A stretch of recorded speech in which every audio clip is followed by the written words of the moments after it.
안녕하세요. 모건초 6학년 학생들. 오늘은 수학책 120쪽부터 보겠습니다.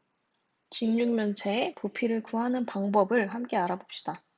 지난 시간에 우리는 직육면체의 부피를 서로 비교를 해봤어요. 오늘은 비교하는 것에서 넘어가서 이제 부피를 한번 구해 보겠습니다. 부피의 단위를 알아봅시다. 부피를 구할 때 어떤 단위를 사용할까? 넓이를 구할 때는 한 변의 길이가 1cm인 정사각형의 넓이를 1제곱cm라고 하고 단위로 사용했어. 자, 그렇다면 부피의 단위는 무엇일까? 하고 봤더니요. 부피를 나타낼 때 한 모서리의 길이가 1cm인 정육면체의 부피를 단위로 사용할 수 있습니다. 이 정육면체의 부피를 이렇게 쓰고요. 어떻게 읽냐면 1세제곱cm라고 읽습니다. 1세제곱cm. 자, 우리 1제곱cm에는 숫자 2를 작게 써줬었는데요. 이번에 부피를 나타내는 단위는 숫자 3. 1세제곱cm라고 쓰고 읽습니다. 자, 이런 모양처럼 가로 1cm, 세로 1cm, 그 다음 높이 1cm. 이런 정육면체의 부피를 단위로 사용하며 이것을 1세제곱cm라고 합니다. 자, 다음 물건 중에서 부피가 1세제곱cm와 가장 비슷한 물건을 찾아보래요. 가로, 세로, 높이가 각각 1cm 정도 되는 물건. 그런 걸 한번 찾아야 되는데요. 수학책. 가로. 1cm가 훨씬 넘겠는데요. 세로도 그렇고요. 높이 정도는 1cm 정도 될 것 같은데 나머지가 너무 길고 커요. 필통도 너무 커요. 책가방 1cm 가로 세로 높이 너무 크고요. 리모컨 너무 커요. 각설탕이 그나마 가로 세로 높이가 1cm 정도 되겠죠? 찾았고요. 넘어가서 2번 직육면체의 부피를 한번 구해보겠습니다. 부피가 1세제곱cm인 쌓기나무의 수를 세어서 직육면체의 부피를 구해볼게요. 자, 직접 한번 세어보면 되겠죠. 요게 1세제곱cm라고 했으니까 이제 이거 세면 하나, 둘, 셋, 네 개, 4세제곱cm. 요건요.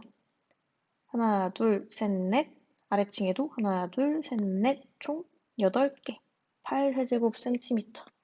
자, 요것도 세볼게요.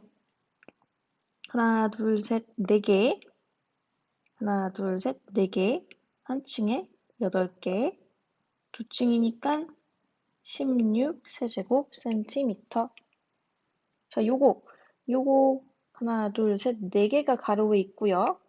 세로는 하나, 둘, 셋, 네 개 있습니다. 그러면은 여기도 네 개, 여기도 네 개, 총 몇 개냐면 16개, 16세제곱cm.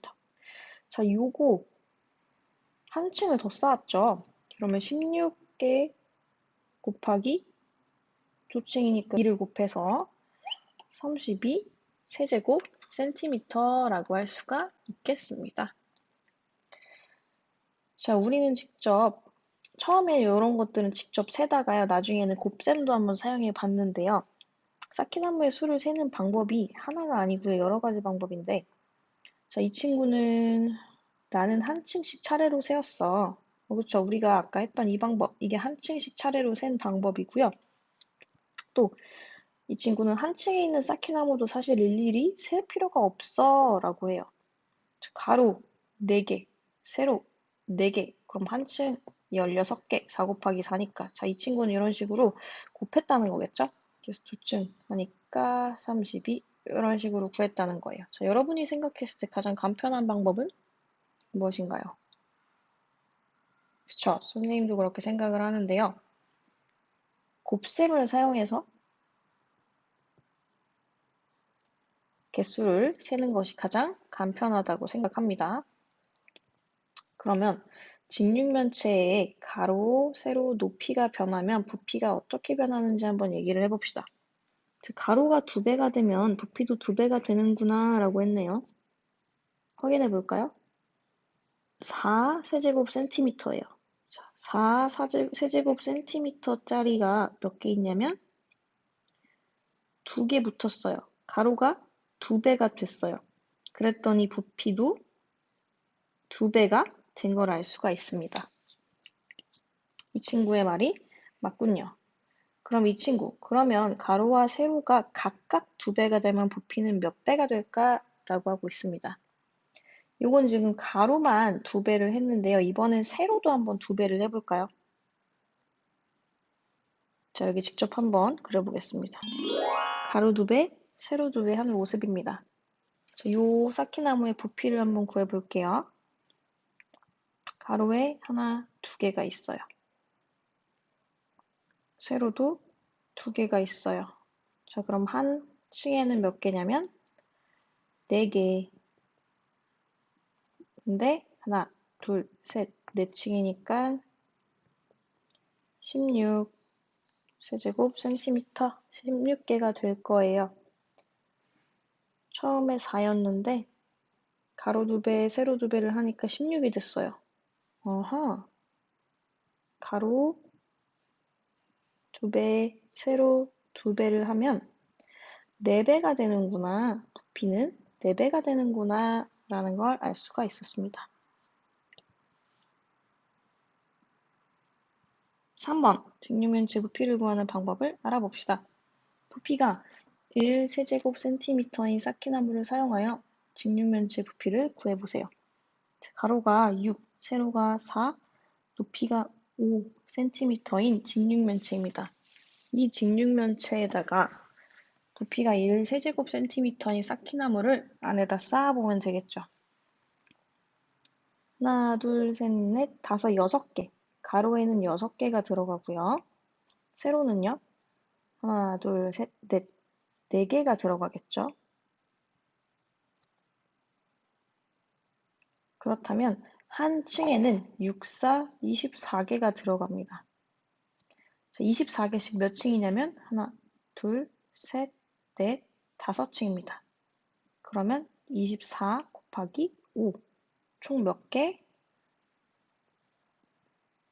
120개가 필요합니다. 직육면체의 부피는 몇 세제곱 센티미터인가요? 1 세제곱 센티미터짜리 쌓기나무가 120개가 필요하니까 120 세제곱 센티미터라고 할 수 있습니다. 직육면체 부피를 어떻게 구할 수 있나요? 우리가 지금 여러 가지 직육면체 모양으로 쌓여있는 쌓기나무의 개수를 세보았는데요. 공통적으로 곱셈을 사용했어요. 어떻게 곱했냐면요. 가로에 1 세제곱 센티미터짜리 쌓기나무가 몇 개 들어가는지 세보고요. 세로에 1 세제곱 센티미터짜리 쌓기나무가 몇 개인지 세서 한 층에 몇 개인지 알아본 다음에 이게 몇 층으로 쌓였구나 하고 높이, 층수를 곱했어요. 이렇게 했더니 직육면체의 부피를 구할 수 있었어요. 정리하면 직육면체의 부피를 구하는 방법은 가로, 세로, 높이를 모두 곱해주는 것이라고 할 수 있습니다. 가로, 세로, 높이를 전부 곱합니다. 우리 여기서 보면 가로 곱하기 세로는 다시 말하면 밑면의 넓이라고 할 수 있죠. 그럼 밑면의 넓이에다가 높이를 곱해주는 게 직육면체의 부피를 구하는 방법이구나 하고 정리할 수 있겠습니다.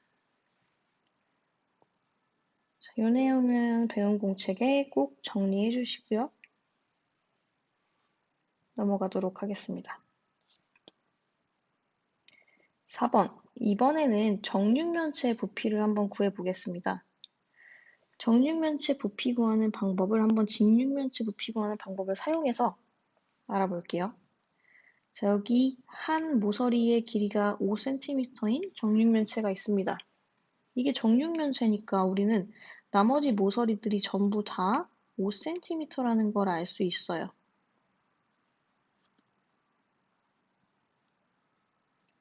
그렇다면 밑면의 넓이는 5 곱하기 5 가로와 세로가 같아요. 높이도 물론 같고요. 자, 5 곱하기 5에다가 높이 5cm를 곱한 거예요.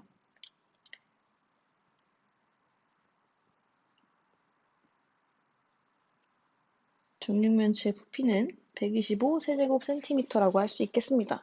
한 모서리의 길이로 정육면체의 부피를 구하는 방법은요.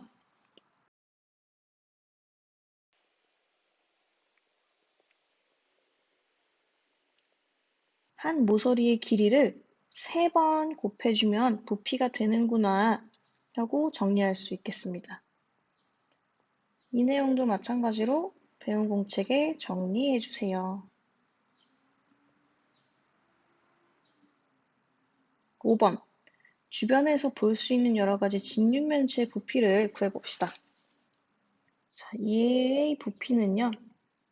15 곱하기 15 곱하기 15입니다. 여러분도 구경만 하지 마시고 빨리 계산해보세요. 빨리! 3375 단위는 세제곱 센티미터. 센티미터가 3개 있으니까 3이라고 쓴다고 이해해도 되겠죠? 넓이는 2차원이니까 제곱 센티미터 할 때 숫자 2를 쓰는 거라고 생각해도 되고요. 부피는 3차원이니까 세제곱 센티미터 할 때 숫자 3을 쓰는 거라고 생각해도 되겠습니다. 20 곱하기 가로 곱하기 세로 곱하기 높이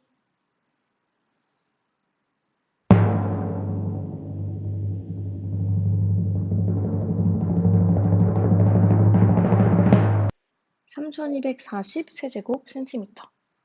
마지막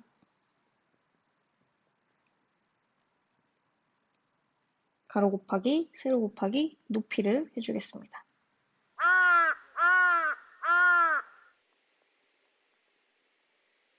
3만 세제곱 센티미터입니다.